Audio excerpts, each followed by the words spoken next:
আসসালামু আলাইকুম ওয়া রাহমাতুল্লাহি ওয়া বারাকাতুহু। আলহামদুলিল্লাহি রাব্বিল আলামিন ওয়াসসালাতু ওয়াসসালামু আলা সাইয়্যিদিল মুরসালিন ওয়া আলা আলিহি ওয়া সাহবিহি আজমাইন, আম্মা বা'দ। সুপ্রিয় দর্শক শ্রোতা, কাছে কিংবা দূরে বিশ্বজুড়ে এই মুহূর্তে যে যেখান থেকে দেখছেন এটিএন বাংলা আপনাদের সবাইকে সাদর আমন্ত্রণ জানাচ্ছি আমাদের নিয়মিত আয়োজন ইসলামী সওয়াল জবাবের আজকের এই সরাসরি পর্বে। প্রিয় দর্শক, আশা করছি আল্লাহ সুবহানাহু ওয়া তাআলা আপনাদের সবাইকে ভালো রেখেছেন, সুস্থ রেখেছেন এবং আল্লাহ তাআলা আমাদের সকলকে সর্বাবস্থায় ভালো রাখুন, সুস্থ এবং নিরাপদে রাখুন, সেই তৌফিক কামনা করে প্রিয় দর্শক আপনাদের সবাইকে আজকের এই আয়োজনে আমরা স্বাগত জানাচ্ছি। দর্শক, আমরা এই অনুষ্ঠানের চেষ্টা করে থাকি আপনাদের জীবন ঘনিষ্ঠ বিভিন্ন প্রশ্নের সরিয়ে সমাধান দেওয়ার জন্য। তারই ধারাবাহিকতায় আজও আমরা আপনাদের সামনে হাজির হয়েছি। আজকের এই সরাসরি অনুষ্ঠানে আপনাদের জীবন ঘনিষ্ঠ বিভিন্ন প্রশ্নের উত্তর প্রদান করবেন আন্তর্জাতিক খ্যাতিসম্পন্ন ইসলামিক স্কলার, আমাদের সবার অত্যন্ত শ্রদ্ধাভাজন প্রিয় মানুষ, শেখ আহমদুল্লাহ।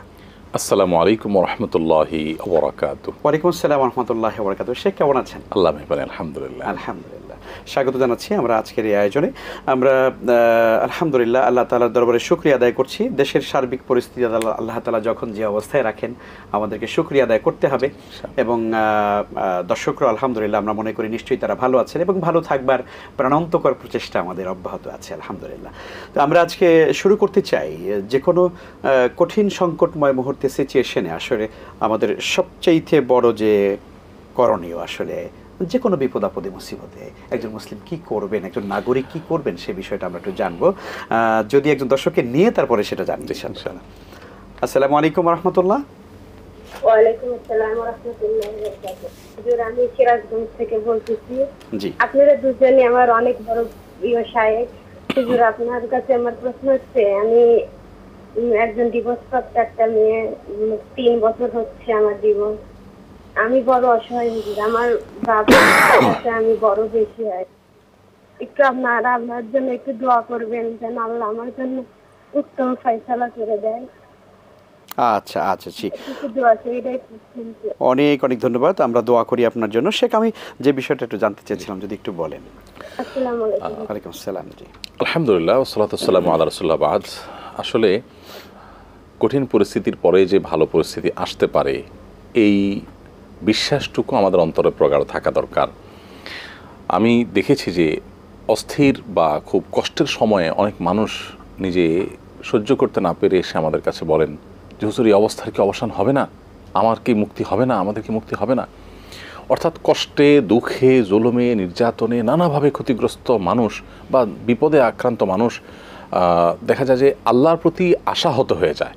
আল্লাহ সুবহানাহু ওয়া তাআলা সেটি কিন্তু বারবার আমাদেরকে পুরো কোরআন জুড়ে বলেছেন, ইন্না মা'আল উসরি ইউসরা, ইন্না মা'আল উসরি ইউসরা। কষ্টের পরেই কিন্তু সুখের সময় আসে, দুঃখের পরেই কিন্তু সুখের সময় আসে, কিন্তু আমরা ধৈর্য ধারণ করতে পারি না। আল্লাহ সুবহানাহু ওয়া তাআলা কাউকে হয়তো 10 বছর পরীক্ষা নেন, কাউকে 20 বছর নেন, কাউকে হয়তো সারা জীবনের জন্য নেন। তারা হয়তো জীবনে এই সমস্যার সমাধান হবেই না, এটা হবে মৃত্যুর পর, কিন্তু সেটাও তো হলো। তো এই জন্য আমাদের উচিত হলো এই ধরনের পরিস্থিতিতে সবর করা, ধৈর্য ধারণ করা এবং আল্লাহ তাআলা যে সুদিন দিবেন সেটার জন্য অপেক্ষায় থাকা। অনেক ধন্যবাদ আপনাকে। আসসালামু আলাইকুম ওয়া রাহমাতুল্লাহ। ওয়ালাইকুম সালাম ওয়া রাহমাতুল্লাহি ওয়া বারাকাতুহু। জি, বলুন। হুজুর, আমি ধরমপাড়া সুনামগঞ্জ থেকে ইমন বলছিলাম। জি, বলুন। হুজুর, সালাতের আবিধানিক অর্থ কি? আচ্ছা, হ্যাঁ, 2 নম্বর প্রশ্ন হুজুর, যে এই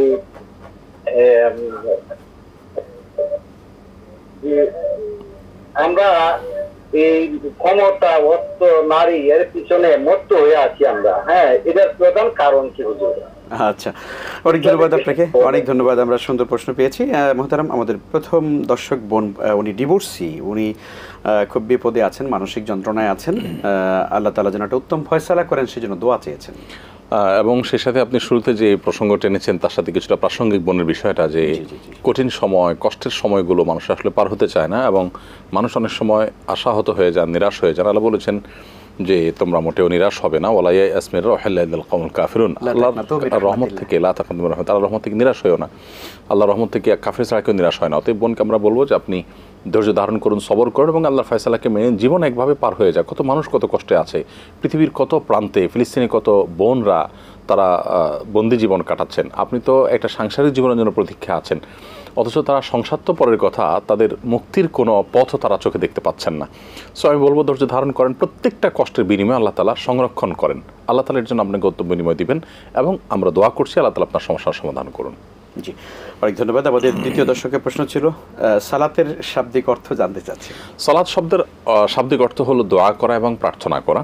সালাত শব্দের আরেকটি শাব্দিক অর্থ হলো ইস্তেগফার বা ক্ষমা প্রার্থনা করা। এটা অবস্থা ভেদে পরিবর্তন হয়। এটা অনেকটা ভালোবাসা শব্দটির মতো বাংলায় ভালোবাসা যখন স্বামী স্ত্রীকে বলে তখন তার একটা মিনিং হয়, যখন বাবা তার সন্তানকে বলেন তখন তার অর্থ হয় স্নেহ, আবার বন্ধু যখন বন্ধুকে বলে তখন তার অর্থ হয় সৌহার্দ্য সম্প্রীতি, আবার যখন সন্তান তার বাবাকে বলে তখন সেটার অর্থ হয় শ্রদ্ধা। অর্থাৎ ভালোবাসা এটা ব্যক্তিভেদে কিন্তু পরিবর্তন হয় তার অর্থ। সালাত শব্দটা এরকম, যখন সালাতটা আমরা ব্যবহার করি তখন তার অর্থ হলো প্রার্থনা করা, দোয়া করা। যখন আল্লাহ তাআলার ক্ষেত্রে ব্যবহার হয় আল্লাহ শানে যে ইন্নাল্লাহু ওয়া মালাইকাতুহু ইউসাল্লুনা আলান নবী, তখন তার অর্থ হলো রহমত নাজিল করা। আর ফেরেশতারা যখন এটা ব্যবহার করেন তখন তার ভিন্ন অর্থ হয়। অর্থাৎ সালাত শব্দের মূল অর্থ দোয়া এবং প্রার্থনা করা, কিন্তু অবস্থাভেদে সেটা পার্থক্য হয়। অনেক শুকরিয়া, জাযাকাল্লাহ খায়ের। আসসালামু আলাইকুম ওয়া রাহমাতুল্লাহ। ওয়ালাইকুম আসসালাম ওয়া রাহমাতুল্লাহি ওয়া বারাকাতুহু। জি, হুজুর, আমি জানতে চাইতেছি তাহাজ্জুদ নামাজ নিয়ত করেছিলাম, হয়তো উঠতে পারলাম না, তখন কি এই নামাজটা কি পড়া যাবে? পরে এটার কোনো বিকল্প আছে? আচ্ছা, এটা দিনের বেলা পড়তে পারবো কিনা এটা। জি, 2 নম্বর প্রশ্ন হচ্ছে আহমদুল্লাহ হুজুরকে আমার ছেলে স্বপ্ন দেখছে, উনি এবং মোহাম্মদ সাইফুল্লাহ হুজুর দুইজনে আমার বাসায় আসছে। আমার ছেলে স্বপ্ন দেখছে, তারপরে দেখছে যে আমি পর্দার আড়ালে থেকে হুজুর সাথে কিছু কথা বলতেছি, এবং হুজুর বললো যে মাশাআল্লাহ আপনি তো অনেক হাদিসই পারেন। তখন আমার ছেলে ওই স্বপ্নে ঘুমটা ভেঙে গেছে। সকালে এসে আমাকে বলতেছে, মা আমি তো এই ব্যাপার হুজুরের স্বপ্নে দেখছি, আমার বাসায় আসছে, আমার এই ডাইনিং এ বসছে। ভালো, আলহামদুলিল্লাহ ভালো দেখছো।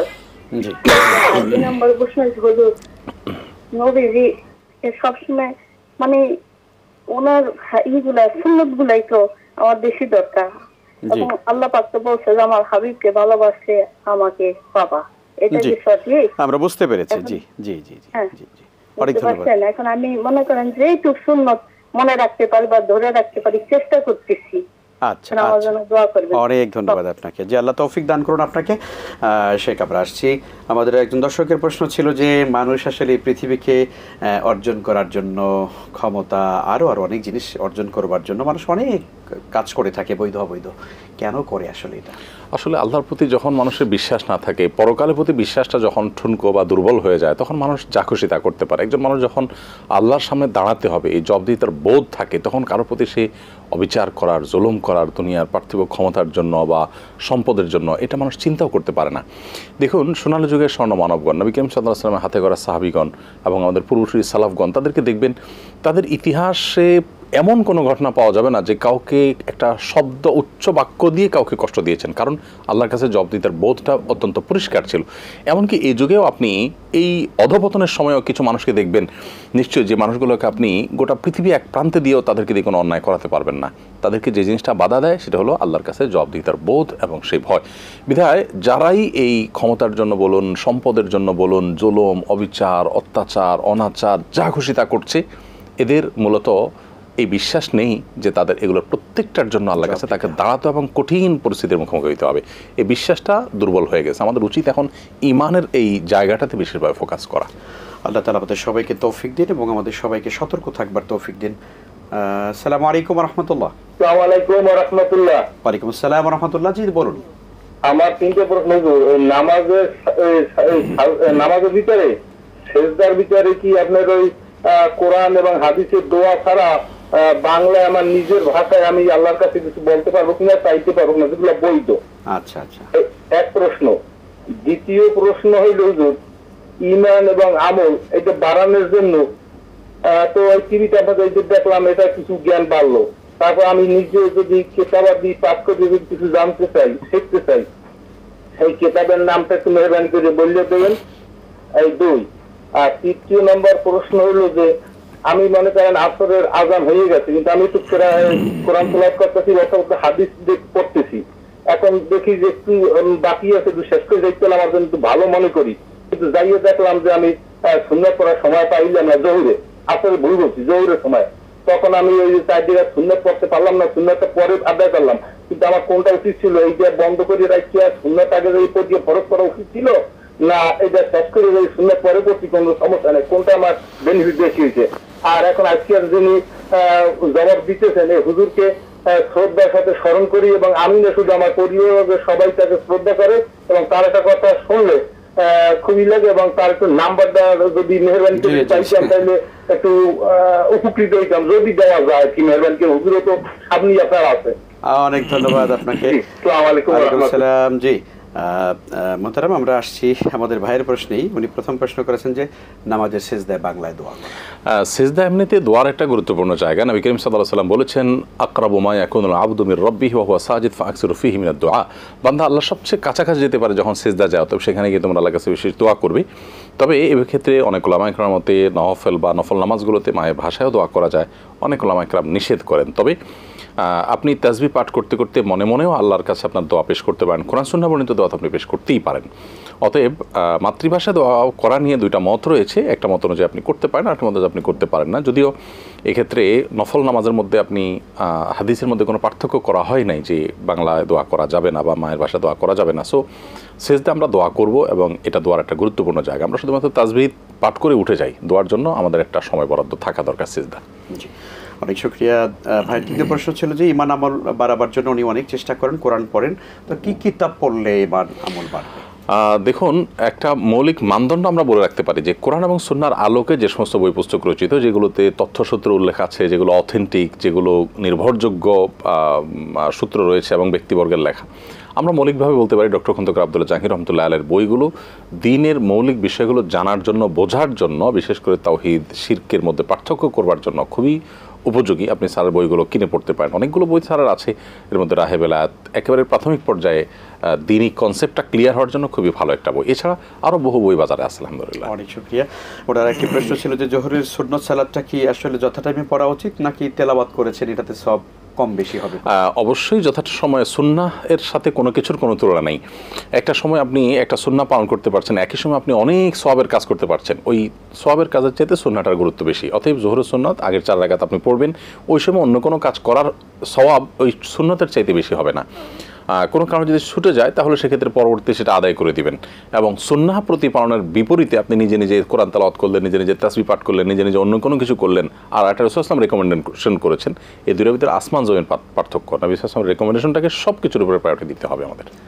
আল্লাহ তাআলা তৌফিক দান করুন। আসসালামু আলাইকুম। ওয়ালাইকুম সালাম। হুজুর, প্রশ্ন করতে চাচ্ছিলাম। জি বলুন।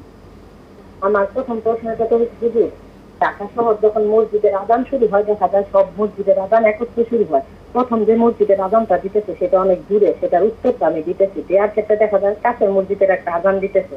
এখন প্রথম যে আমি শুরু করছি, এখন ওইটার উত্তরটা মানে বোঝা যাইতেছে না হুজুর কি বলতেছে কাছের মসজিদের আযানের জন্য। সেক্ষেত্রে আমি যদি আগের মসজিদের আযানটা থামায়া, যেটা কাছে মানে স্পষ্ট বোঝা যাইতেছে, সেটার উত্তরটা কন্টিনিউ করি, তাহলে কি আমার গুনাহ হবে? আমি প্রথম যেটা দিতেছি সেটা শুরু করছি, কিন্তু আবার যে আরেকটা কাছাকাছি সেটা শুরু করছে, ওইটার কারণে ওই আযানটা বোঝা যায় না কি বলতেছে আর কি স্পষ্ট। তখন আমি কিভাবে উত্তর দিব? পরেরটা শুরু করতে একটা প্রশ্ন। আর দ্বিতীয় প্রশ্ন হচ্ছে, হুজুর আমার 2 জন বাচ্চা আলহামদুলিল্লাহ, একজন ছেলে একজন মেয়ে। তো ছেলের বয়স 13 বছর করে, মেয়ের বয়স 9 বছর করে। তো ছেলে মাঝে মাঝে জামাতের সাথে নামাজ পড়ে, কোরআন পড়ে, তারপরে আবার রোজাও রাখে, কিন্তু মাঝে মাঝে শয়তানের ওয়াসওয়াসা থাকে। একটা 3-4 বছর করে বলে কি, আম্মা আমাদের হিন্দুর এটা মনে হয়ে গেছে, আম্মা এটা আমি বলছি না হাওলা ওয়ালা কুয়াটা করে এরকম কথা, তাহলে তোমার জামা দিতে চিটা দেবে, এরকম বারবার উজু করতে গেলে এটা তোমাকে শয়তানের ওয়াসওয়াসা দেয়। ও কি সেটা মানে দেখা যায় যে মুখ পর্যন্ত দিয়ে ফেললো বা কুলি পর্যন্ত দিয়ে ফেললো, আবার সে শুরু করে। বাসায় করলে আর কি দেখিলে আমি তখন বারণ করি যে এটা করবে না, কারণ এটা তোমাদের শয়তানের ওয়াসওয়াসা দিতে। কারণ উজু করতে থাকলে এরকম 3-4 বার করে, তাহলে তুমি নামাজ কিভাবে করবা? মাঝে মাঝে এই ডিস্টার্বটা হয়। এটা কিভাবে কি করা? জি আপনি সংক্ষেপে বলুন। জি সংক্ষেপে বলুন, বিস্তারিত নয়, সংক্ষেপে। আমি মানুষ করছিলাম যে সিলেট মাজারে একটা খাসি দিবে, কত শুনছি যে মাতারা ঈদে আর গুণ আসি। যখন সেক্ষেত্রে আমি যদি এই খাসিটা আমার হাজবেন্ডকে না জানাই, আমার নিজের টাকায় কষাই দিয়ে জবাই করে মানে কোনো গরিব মিসকিন কিংবা ইয়েদের দিই, তাহলে কি এটা আমার গুণা হবে বা হবে? অনেক ধন্যবাদ, আমরা বুঝতে পেরেছি। জি শেখ আলহামদুলিল্লাহ। আমরা আমাদের বোনের প্রশ্নে আসি। আজান 2 মসজিদে হচ্ছে। জি, 2 মসজিদে যখন আজান হবে, আমরা দূরেরটা হয়তো আগে শুরু হয়েছে সেটা জবাব দেওয়া শুরু করলাম, মাঝে কাছেরটা শুরু হয়ে গেছে। ঢাকায় এই সমস্যাটা হয়, অনেকেরই হয় আসলে। যখন কাছেরটা শুরু হয়ে গেছে তখন আর দূরেরটা শোনা যাচ্ছে না, তখন আমি আর মুয়াজ্জিনকে অনুসরণ করতে পারছি না। তাহলে এখন কাছেরটাকে আমি ফলো করে আজানের জবাব দিতে পারবো, কোনো অসুবিধা নেই। বরং ওইটা যে আমি কন্টিনিউ করতে পারলাম না, এর জন্য কোনো গুনাহ হবে না। কারণ প্রথমত আল্লাহ রাব্বুল আলামিন বলেছেন যে লা ইউকাল্লিফুল্লাহু নাফসান ইল্লা উসআহা, সাধ্যের বাইরে কোনো কিছু আল্লাহ চাপিয়ে দেন না। আমি যদি শুনতে পাচ্ছি না, অতএব আমি কীভাবে ফলো করবো? এতে অসুবিধা নেই যে আজানের আমি 2-3 বাক্য জবাব দেওয়ার পর আর মুয়াজ্জিনকে আমি শুনতে পাচ্ছি না, বিদায় তাকে ফলো করতে পারছি না, কোনো সমস্যা নেই। কারণে আপনি নতুন যেটা শুনছেন সেটাকে ফলো করে পরিপূর্ণভাবে আজানের জবাব দিয়ে শেষ করবেন ইনশাআল্লাহ। জি, ওনার দ্বিতীয় প্রশ্ন ছিল যে ওনার ছেলে মেয়ে দুটো, তো ছেলেটা বোধহয় নামাজ কখনো মসজিদে পড়তে যান, আবার কখনো ওয়াসওয়াসায় হয়তো দুষ্টামি করে বাচ্চারা আর কি, এই ব্যাপারে ওয়াসওয়াসা এটা একটা সুনির্দিষ্ট এবং স্পেসিফিক সমস্যা। এটার জন্য কখনো কখনো সাইকিয়াট্রিস্ট দেখানো যেতে পারে।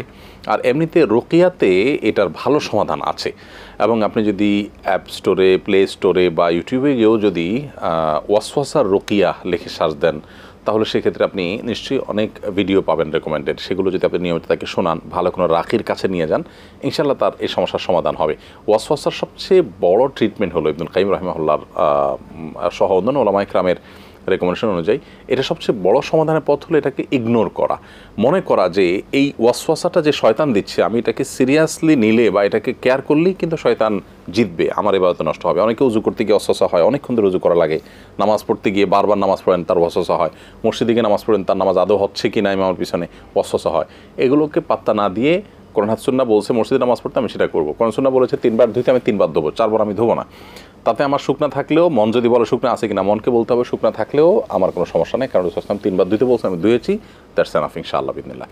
অতএব ওয়াসওয়াসাকে ইগনোর করাটাই হলো এর মূল ট্রিটমেন্ট। আলহামদুলিল্লাহ, শুকরান, জাযাকাল্লাহ খাইর। আসসালামু আলাইকুম। হ্যালো, আসসালামু আলাইকুম।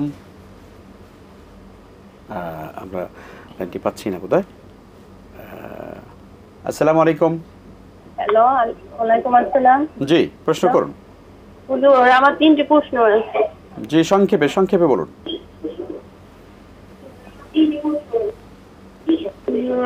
এক নাম্বার হলো তায়াম্মুমের তাহিয়াতুলের ওযুর নামাজ আর ফজরের সুন্নত নামাজ একসাথে পড়লে হবে? আচ্ছা আচ্ছা, জি, আপনি টেলিভিশনের ভলিউম কমিয়ে নিন, টেলিভিশনের ভলিউম কমিয়ে প্রশ্ন করুন। আরেকটা প্রশ্ন হলো হুজুর, সাইদুল ইস্তিফা ফরজ নামাজের পরে পড়তে পারবো? আচ্ছা, জি। আর 3 নাম্বার প্রশ্ন হলো হুজুর, দরুদে ইব্রাহিম কোন কোন হুজুরে মুহাম্মদ বলে, কোন কোন হুজুরে মুহাম্মাদ ইউ বলে, আমরা কোনটা বলবো? আচ্ছা, জি, অনেক ধন্যবাদ আপনাকে। আমাদের আগের বোনের প্রশ্ন ছিল যে উনি একটা মানত করেছেন সিলেটের মাজারে গিয়ে উনি এটা করবেন, তো এখন উনি শুনেছেন যে এটা জায়েজ নেই, তো এখন এটা জবাই করে স্বামীর অনুমতি ছাড়া গোপনে এটা দান করে দিতে পারবেন কিনা? এমনিতে তো হাদিস রয়েছে, মান নাযারা ইয়াসি আল্লাহ ফালা ইয়াসিহি, যদি কেউ কোনো গুনাহের কাজ করার মানত করেন তাহলে তিনি সেটা করবেন না। সো আপনি মানতটি যে মানতটি করেছেন কোনো মাজারে মানত করা কোনো শরিয়া সিদ্ধ মানত নয়, বিধায় আপনি সেটা পূরণ করবেন না কোনো অবস্থাতেই। এখন যেহেতু আপনি ভুল মানত করে ফেলেছেন, আপনি চাচ্ছেন যে ছাগল সেখানে মানত করেছেন এটা জবাই করে গরিব দুঃখীকে খাওয়া যেতে পারেন, অবশ্যই আপনি সেটা করতে পারেন। স্বামীর অগোচরে করতে পারেন কিনা, স্বামী যদি এমন হয় যে মাজারের প্রতি তার ভক্তি আছে বা তিনি মাজারে করুক সেটা চান, সেটা আপনি লুকোতে চান, তো আপনার নিজের সম্পদ থেকে আপনি লুকিয়ে করতে পারেন, কোনো অসুবিধা নেই। কিন্তু স্বামীর সম্পদ যদি হয় তাহলে স্বামীকে না জানিয়ে তার সম্পদের ব্যবহার আপনি করতে পারেন না, যেহেতু এখানে তার পারমিশনের ব্যাপার আছে এবং তার সম্পদের মালিকানা তার। বাট আপনার সম্পদ থেকে আপনি এটা করতে হলে স্বামীর পারমিশন মোটেও জরুরি নয়, আপনি তার থেকে লুকিয়ে সেটা চাইলে করতে পারবেন। জি, শুকরান। আমাদের আরেকজন বোনের প্রশ্ন ছিল যে তাহিয়াতুল ওযু এবং ফজরের সুন্নাহ নামাজ, জি, এই দুইটাকে আপনি ইনক্লুড করতে পারি নিয়ত, অর্থাৎ উজু করার পরপরই আমি সুন্নত নামাজটা পড়ছি, আমি দুইটা নিয়তই করলাম যে তাহিয়াতুল ওযুও পড়ছি এবং সুন্নত নামাজ পড়ছি, ইনক্লুড করব এবং করাটাই বরং সুন্নাহ। কারণ হলো নবী করিম সাল্লাল্লাহু আলাইহি ওয়াসাল্লাম ফজরের আজানের পর ওয়াক্ত হওয়ার পর থেকে নিয়ে ফজরের সালাতের পর্যন্ত 2 রাকাত সুন্নত ছাড়া কোনো সালাত পড়তেন না। তার মানে এখানে তাহিয়াতুল ওযু হোক, তাহিয়াতুল মসজিদ হোক, এগুলো আমরা সুন্নতের সাথে ইনক্লুড করব। একই নামাজ মূলত সুন্নত নামাজই হবে, পাশাপাশি এগুলো নিয়ত করলে ইনশাআল্লাহ হয়ে যাবে, ইনশাআল্লাহ সওয়াব হয়ে যাবে। ফরজ নামাজের পরে সাইয়্যিদুল ইস্তিগফার পড়া যাবে। সাইয়্যিদুল ইস্তিগফার মূলত সকাল এবং সন্ধ্যা এবং রাতে শোয়ার সময়, এই 3 সময় হাদিস কর্তৃক রেকমেন্ডেড, সকাল সন্ধ্যা এবং শোয়ার সময়। এর বাইরে প্রত্যেক ফরজ নামাজের পরে সাইয়্যিদুল ইস্তিগফার পড়ার আলাদা কোনো নির্দেশ হাদিসে নেই। সুন্নাহ মনে না করে এমনিতে সাইয়্যিদুল ইস্তিগফারের যে অর্থ, অত্যন্ত চমৎকার অর্থ আছে, সেটি বিবেচনা করে আমরা যদি পড়ি, শুধু নামাজের পরে কেন, যে কোনো সময় সেটা পাঠ করতে পারবো। শুকরান, জাযাকাল্লাহ খাইর। আসসালামু আলাইকুম ওয়া রাহমাতুল্লাহ। আসসালামু আলাইকুম। ওয়ালাইকুম সালাম। আমি প্রশ্ন করতেছিলাম। জি, বলুন। এক নম্বর প্রশ্ন হচ্ছে যে নামাজের সূরা আমাদের উপর থেকে ধারাবাহিকভাবে নিচে আসে, তো ওই গ্যাপের মধ্যে কি একটা বা দুইটা এরকম গ্যাপ দেওয়ার কোনো নিয়ম আছে কিনা? আচ্ছা। আর 2 নম্বর প্রশ্ন হচ্ছে যে আমরা অনেক সময় মোবাইলে ওয়াজ শুনি, আর ওয়াজ মোবাইল ছেড়ে দিয়ে ওয়াজ শুনি বা এমনি জিকির করতে পারবো কিনা মনে মনে। আচ্ছা। আর 3 নম্বর প্রশ্ন যে আমরা বাংলাদেশে তো যাই না, জানাজার নামাজ নাই, তাহলে আমরা হজে যখন যাই তখন জানাজার নামাজে শরীক হই, তখন কিভাবে করতে হবে? আচ্ছা, একদিকে সালাম ফিরাতে হবে না দুই দিকে সালাম ফিরে শেষ করতে হবে? অনেক ধন্যবাদ আপনাকে। জি, শুকরান। আমাদের একটি প্রশ্ন ছিল আমাদের পূর্বের বোর্ডের, যে দুরূদ ইব্রাহিমি পড়ার ক্ষেত্রে কেউ মুহাম্মদ কেউ মুহাম্মাদিও।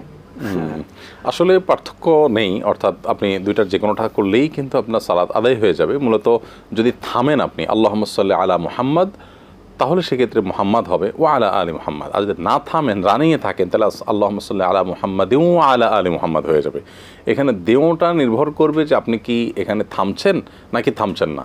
আল্লাহুম্মা সাল্লি আলা মুহাম্মদ থামলে এরকম হবে ওয়া আলা আলি মুহাম্মদ, আর যদি টান দেন তাহলে আল্লাহুম্মা সাল্লি আলা মুহাম্মদ ওয়া আলা আলি মুহাম্মদ।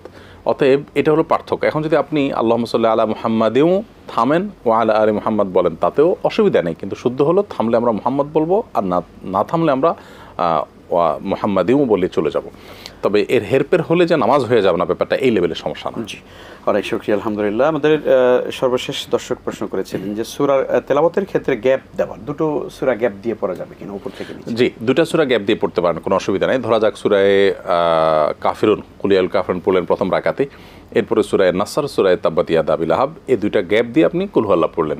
এটা যাবে শুধু তাই নয়, বরং কোনো হাদিস দ্বারা এটি প্রমাণিত। নবী করিম সাল্লাল্লাহু আলাইহি ওয়াসাল্লাম ফজরের সুন্নতে সূরায়ে কাফিরুন এবং সূরায়ে ইখলাস কুল হুয়াল্লাহ পড়তেন, মাঝখানে দুইটা সূরা গ্যাপ দিতেন। সো এটা সম্পূর্ণ জায়েজ আছে। তবে অনেক উলামা ইকরাম একটা সূরা গ্যাপ দিয়ে পড়াটাকে মাকরু বলেছেন, অর্থাৎ আপনি কাফিরুন পড়লেন, নাসর বাদ দিয়া আপনার তাব্বাত ইয়াদা পড়লেন। আর ধারাবাহিকতা উল্টা করা, অর্থাৎ কাফিরুন পড়লেন, এরপর রাকাতে আপনি লিলাফে পড়লেন বা আলাম তারা পড়লেন, এটাকে মাকরু বলা হয়েছে। বাট দুইটা সূরা গ্যাপ দিয়ে পড়লে কোনো অসুবিধা নেই। জি, অনেক শুকরিয়া। উনি বলেছেন যে আমরা মোবাইলে ওয়াজ শুনি, আর এই অবস্থায় জিকির করা যাবে কিনা? আমরা যখন ওয়াজ শুনবো, কোরআন হাদিসের কথা শুনবো, মনোযোগ দিয়ে শোনা উচিত। যদি আমার মুখের জিকিরে আমার মনোযোগে কোনো ব্যাঘাত না হয়, তাহলে শুনতে কোনো অসুবিধা নেই, জিকির করতে কোনো অসুবিধা নেই। বাট যা শুনছে সেটা যেন পরিষ্কার শুনি, কারণ কোরআন হাদিসের কথা যখন আমরা মনোযোগ দিয়ে শুনবো না, তখন ভুলভাল কিছু শুনে আমি নিজে বিভ্রান্ত হতে পারি, অন্য কারো বিভ্রান্তির কারণ হতে পারি। এই জন্য পরিপূর্ণ মনোযোগ দিয়ে শোনা দরকার। বাট আপনার মুখের জিকির যদি আপনার মনোযোগে কোনো সমস্যা তৈরি না করে, তাহলে আপনি সেটা করতে পারেন। জি, শুকরান, জাযাকাল্লাহ খায়ের। দর্শক আছেন সম্ভবত আমাদের সঙ্গে। আসসালামু আলাইকুম। জি, বলুন। হ্যালো দর্শক, বলুন। আমি যখন পড়ি, আত্মীয়তা পড়ি, মাত্রা পড়ি, তখন বিশেষ বিশেষ কোন কোন জায়গায় মুখটা নোয়াতে হবে, 7 আঙ্গুলটা।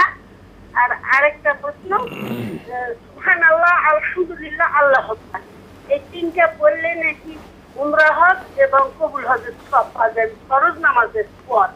আচ্ছা, আসসালামু আলাইকুম। জি, ওয়ালাইকুম আসসালাম রহমতুল্লাহ। আরেকজন দর্শক আছেন। আসসালামু আলাইকুম। ওয়ালাইকুম সালাম। জি, বলুন। প্রশ্ন বলবো? জি, বলুন বলুন। হ্যালো, আসসালামু আলাইকুম। আমরা শুনতে পাচ্ছি, আমরা শুনতে পাচ্ছি। ওয়ালাইকুম আসসালাম, আপনি প্রশ্ন করুন।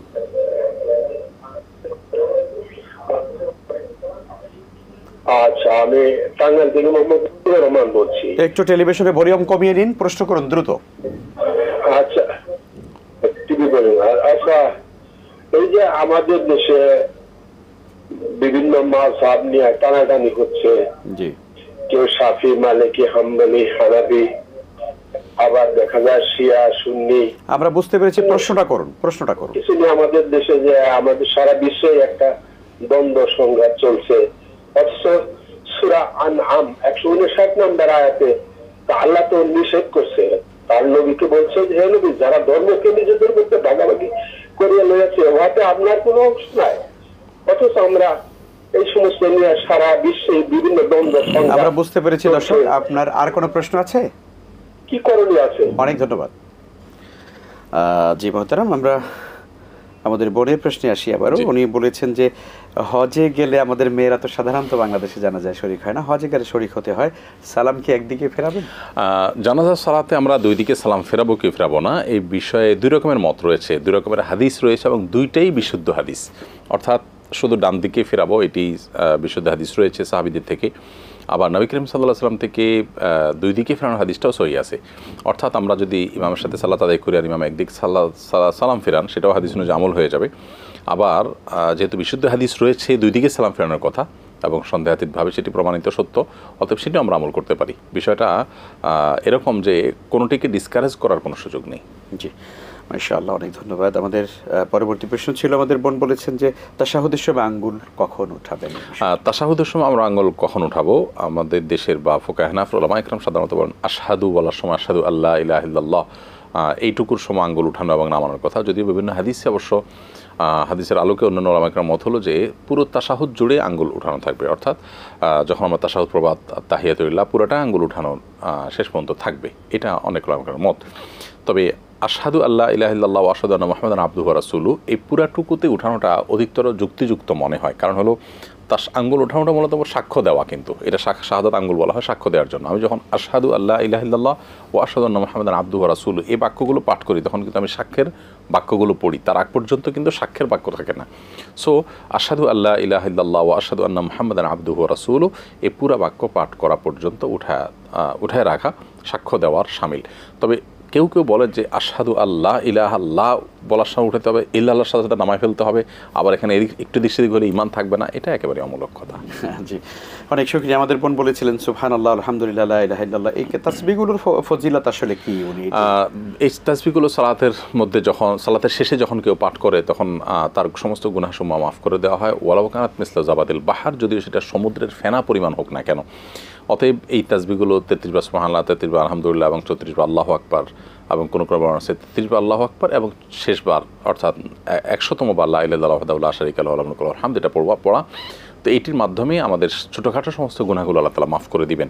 এর বাইরে হজ উমরার সওয়াবের কথা আপনি বলেছেন, হজ উমরার সওয়াব অনেক আমাদের মাধ্যমে হয়। তার মধ্যে থেকে একটা হলো ইশরাকের সালাত। যদি কেউ ফজর নামাজের পর নিজ জায়গায় বসে জিকির আজকার তাসবিতে রত থাকেন, তেলাওয়াতে রত থাকেন, সূর্য ওঠার 20 মিনিট পরে যদি ইশরাকের নামাজ পড়েন, আল্লাহ তাআলা তাকে একটি পূর্ণাঙ্গ কবুল হজের সওয়াব দান করবেন। জি, শুকরান, জাযাকাল্লাহ খায়ের। আমরা বোনের প্রশ্ন শেষ করলাম। আমাদের একজন দর্শক উনি মাযহাব প্রসঙ্গে আলোচনা এনেছেন, বিভিন্ন মাযহাব রয়েছে, এ নিয়ে দ্বন্দ্ব আছে উনি দাবি করছেন বা বলছেন, সে বিষয়টি জানবো। আসসালামু আলাইকুম ওয়া রাহমাতুল্লাহ। ওয়া আলাইকুম আসসালাম ওয়া রাহমাতুল্লাহ। জি জি হুজুর, আমাদের প্রশ্ন ছিল রাসূল করিম সাল্লাল্লাহু আলাইহি ওয়াসাল্লাম কি নুরুত তৈরি না মাটির তৈরি? আমার এই একটা প্রশ্ন আছে। অনেক ধন্যবাদ আপনাকে। জি, শেখ মাযহাবের প্রসঙ্গটা কি? আচ্ছা, এখানে একটা গুরুত্বপূর্ণ বিষয় হলো যে কোরআন এবং সুন্নাহ এক, তাহলে মাযহাব একাধিক কেন? এর উত্তর হলো যে কোরআন এবং সুন্নাহ এক হলেও কোরআন এবং সুন্নাহকে বোঝার ক্ষেত্রে মানুষের ভিন্নতা থাকতে পারে। ইসলাম সেটাকে অ্যালাউ করে, যেহেতু সেটা অ্যালাউ করে অতএব মাযহাবও অ্যালাউড। সাহাবীদের মধ্যে কিন্তু ভিন্ন ভিন্ন মত ছিল, একই বিষয়ে সাহাবীদের একাধিক মত ছিল এবং নবী করিম সাল্লাল্লাহু আলাইহি ওয়াসাল্লামের জীবদ্দশাতেই ছিল।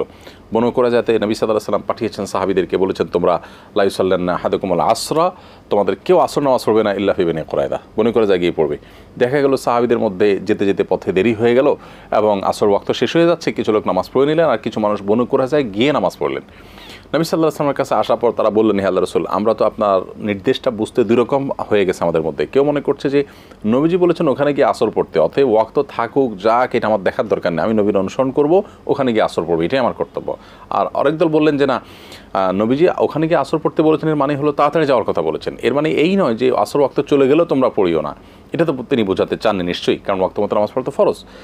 তো এই যে বোঝার ক্ষেত্রে দুই রকম হলো এবং দুই রকম হয়ে সাহাবীদের মধ্যে আমলও দুই রকম হলো। নবী সাল্লাল্লাহু আলাইহি ওয়াসাল্লামের কাছে পুরো ঘটনা যখন শোনানো হয়েছে, তিনি কিন্তু একটাকেও ডিসকারেজ করেন না, বলেন না যে এই তোমরা যারা নামাজ পথে পড়েছো তোমরাই সঠিকটা বুঝেছো, আমি আসলে এটা বোঝাতে চাই নাই যে ওয়াক্তগুলো পড়বা না, অথবা এটাও বলেন না যে তোমাদের উচিত ছিল ওখানে গিয়ে পড়া, যেমন ওরা করেছে তোমরা ভুল করেছো, একজনকেও ডিসকারেজ করেন নাই। তাহলে দুইটা মাযহাব এখানে আমরা দেখতে পেলাম, দুইটা মত, একটা হলো নামাজ পড়ো, একটা হলো পড়িও না, ওয়াক্ত মত, এখানে ফরজ একটা বিষয়। কিন্তু নবী করিম সাল্লাল্লাহু আলাইহি ওয়াসাল্লাম দুইটাকেই কিন্তু অনুমোদন দিয়েছেন। এখান থেকে বোঝা যায় যে মাযহাবের যে পার্থক্য ইমামদের কোরআন হাদিসের আলোকে, এটা স্বীকৃত। এটার বিরুদ্ধাচরণ করা আর ওয়ালের সাথে মাথা ঠেলার সাথে কোনো পার্থক্য না। পৃথিবীতে যত স্কলারদের দিয়ে আমরা কোরআন হাদিসের জ্ঞান পাই, আপনি ইবনে হাজার বলেন, নববী বলেন, যত ব্যক্তি পাবেন তাদের প্রায় সবাই কোনো কোনো মাযহাবকে অনুসরণ করেছেন। সো এটা দোষে, তবে হ্যাঁ, অন্ধত্ব নিষেধ, যে মাযহাবের নামে আমি যা পেলাম সেটাই করলাম, কোরআন হাদিসের সাথে একেবারে আসমান জমিন পার্থক্য হলেও আমি মাযহাব রক্ষার জন্য আমি সেটাই করে যাব, এটা হলো নিষিদ্ধের জায়গাটা। কিন্তু মৌলিকভাবে এটা নিষিদ্ধ বিষয় না যে মাযহাবে আমি অনুসরণ করব। জি, শুকরান, জাযাকাল্লাহ খায়ের। আসসালামু আলাইকুম। হ্যালো, আসসালামু আলাইকুম। ওয়ালাইকুম সালাম। জি, হ্যালো, আসসালামু আলাইকুম। ওয়ালাইকুম সালাম। জি, প্রশ্ন করুন। জি, আমি গায়ের বাজার থেকে বলছি। আমার তিনটা প্রশ্ন। একটা হচ্ছে যে কেউ যদি সোমবার বৃহস্পতিবার রোজা রাখে, কিন্তু এমত অবস্থায় সে যদি কোথাও দাওয়াত করে যায় বা কোথাও বেড়াইতে গেল, সেদিন যদি বৃহস্পতিবার বা সোমবার পড়ে যায়, তখন উনি কি করবে?